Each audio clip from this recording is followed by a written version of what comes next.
So I'm very excited about the new CGM technologies that we're seeing achieve regulatory approval and those that are due to come out and are currently under review. As we all know, sensor therapy vastly improves glycemia for persons living with diabetes. And we've seen that they flatten the curve of A1C achieved across a large age spectrum. But how do we best allow this technology to penetrate into clinical care? And I think the advancements that we're seeing from all of the companies will really help improve that. So we recently had the approval for the Libre 3, and this is really exciting. So the Libre 3 builds on the technology that that device already has by now making this a real-time continuous glucose monitor. That means that you no longer need to scan, you're automatically getting that data streamed.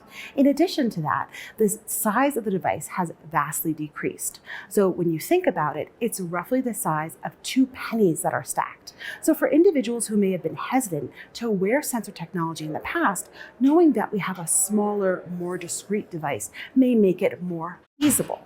In addition to that, the insertion device is easier to use. So it's one step and very quick to place. Right now, it's not currently interoperable with other systems, but we look forward to the potential of that in the not too distant future. In terms of the next sensor that we're excited to hear about is the Dexcom G7. So the Dexcom G7 is currently under FDA review. What's interesting about this device is that it's cutting back on the size of the device by about 60% from the current Dexcom G6 that we all know. In addition to that, it has an integrated transmitter. What does that mean? I'm no longer needing to continually use my transmitter over 3 months' time, and that may allow for better sensor signal because you're getting a fresh transmitter with every single wear.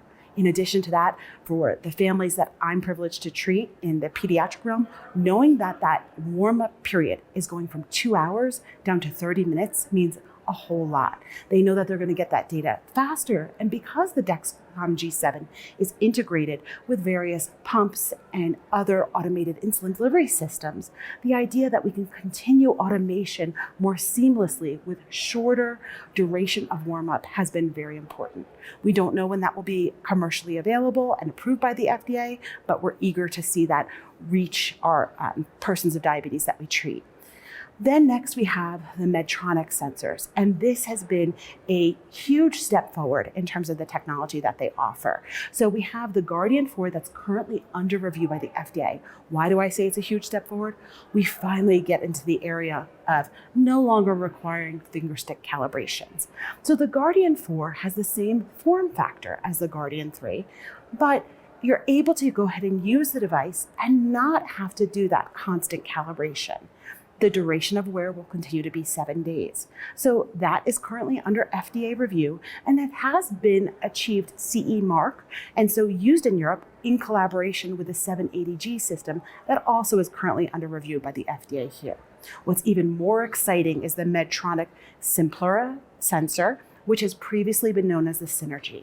What's different about this sensor is that now we go ahead and change the form factor.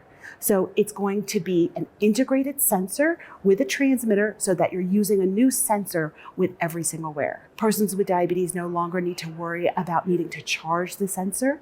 There is no need to calibrate the sensor, and it's much reduced in terms of size.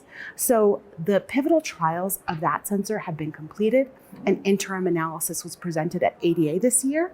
And the plan, from what I understand, is that Medtronic hopes to submit for CE mark and also FDA review this fall. Finally, the last sensor I would mention is the Senseonics Eversense E3. And this is different than the other sensors that we've talked about. So it's an implantable sensor.